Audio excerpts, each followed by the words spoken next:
Assalamualaikum warahmatullahi wabarakatuh. Pada kesempatan kali ini, kami akan melakukan presentasi mengenai e-government is about transformation. Sebelumnya kami ingin memperkenalkan diri. Kami dari kelompok Mumun yang beranggotakan Diandra Zafira, Cici Putri Rahmayani, Anissa, Hadisya Azahra, dan Raffi Parananda Yuharsya. Sebelumnya, mari kita masuk dulu ke pengertian e-government atau bisa disebut juga dengan electronic government. E-government merupakan kombinasi alami dari gabungan TIK dengan fungsi manajemen pemerintah. Secara konseptual, konsep dasar dari e-government ini sebenarnya adalah bagaimana memberikan pelayanan melalui media elektronik atau e-service, seperti melalui internet, jaringan telepon seluler, dan komputer, serta multimedia. Konsep electronic governance ini dibuat dalam rangka pemenuhan pemerintah agar pengelolaan dan kebutuhan publik dalam pelayanan publik dapat diselenggarakan dengan lebih efisien, efektif, serta terbuka. Baiklah, di slide selanjutnya saya akan mempresentasikan.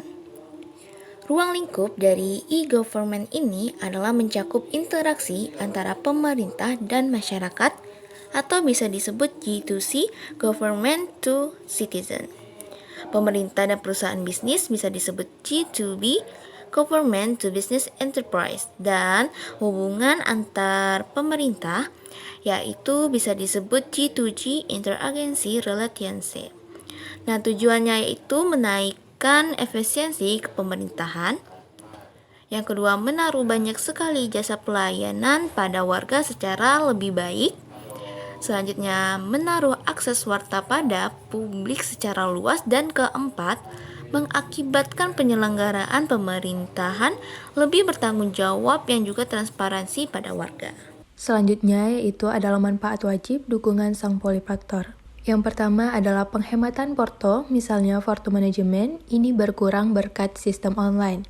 Yang kedua, menaikkan transparansi yang juga akuntabilitas menggunakan memudahkan publik buat mengakses aktivitas pemerintah yang juga melihat bagaimana aktivitas tadi dilakukan. Yang ketiga, peningkatan pelayanan publik mempermudah akses atau mempublikasikan yang juga berpartisipasi pada pelayanan publik tanpa wajib ke tempat kerja pemerintahan. Waktu ini sangatlah krusial. Nah, tetapi hal tadi wajib didukung sang polifaktor. Pertama, wajib didukung sang polifaktor memang penyedia layanan publik pada hal ini penyelenggaraan atau profesional bisa merogoh keputusan menggunakan mendirikan e-government yang menjanjikan pelayanan publik yang prima. Kedua, wahana yang juga prasarana, struktur, dan juga infrastruktur yang mendukungnya dan sangat krusial. Selanjutnya itu adalah 4 tahapan proses transformasi. Yang pertama adalah presence, sebuah komunikasi pasif satu arah antara pemerintah dengan masyarakat dan mereka yang berkepentingan dengan menggunakan teknologi internet semacam website. Yang kedua itu adalah interaction. Nah, di sini mulai terjadi komunikasi langsung dua arah antara pemerintah dengan yang berkepentingan dengan menggunakan teknologi, semacam internet dan fasilitas multimedia. Yang ketiga yaitu adalah transaction, sebuah transaksi yang merupakan proses pertukaran barang atau jasa melalui dunia maya yang melibatkan sumber daya finansial atau uang, manusia, informasi, dan lain sebagainya. Yang terakhir adalah integration, sebuah entiti telah menyediakan dirinya untuk dihubungkan atau diintegrasikan dengan entiti-entiti lain, semacam perusahaan bisnis, perguruan tinggi, lembaga-lembaga non-pemerintah, organisasi politik, pemerintah negara lain, institusi internasional, dan lain sebagainya. Tahapan transformasi e-government terdiri dari 5 aspek utama. Yang pertama, bagaimana e-government dapat merubah prinsip service to citizen menjadi service by citizen. Jika pada awal evolusi e-government, pemerintah memanfaatkan teknologi informasi untuk memperbaiki kinerja dan kualitas pelayanannya kepada masyarakat, maka pada akhir transformasi diharapkan masyarakat melalui sistem e-government yang ada dapat melayani dirinya sendiri. Kedua, mencoba untuk mengubah fenomena citizen inline menjadi citizen online. Dalam arti kata, bagaimana jika dahulu masyarakat harus mengantri dan menunggu lama untuk mendapatkan pelayanan, maka setelah e-government diimplementasikan, yang bersangkutan tidak harus menunggu lama dan membayar mahal untuk mendapatkan pelayanan. karena semuanya dapat dilakukan secara online melalui internet. Ketiga, mencoba untuk mengatasi permasalahan digital divide dan menjamin terciptanya sebuah digital demokrasi. Digital divide atau kesenjangan digital, di mana terjadi jurang yang besar antara sedikit dari mereka yang paham dan fasih menggunakan teknologi informasi dengan mereka yang sama sekali tidak mampu dan tidak dapat menggunakan teknologi terkait. Dalam demokrasi, diharapkan terjadi sebuah lingkungan dari, oleh, dan untuk masyarakat yang berinteraksi secara digital. Dalam arti kata, terdapat pemerataan di dalam pengembangan dan pemanfaatan teknologi informasi.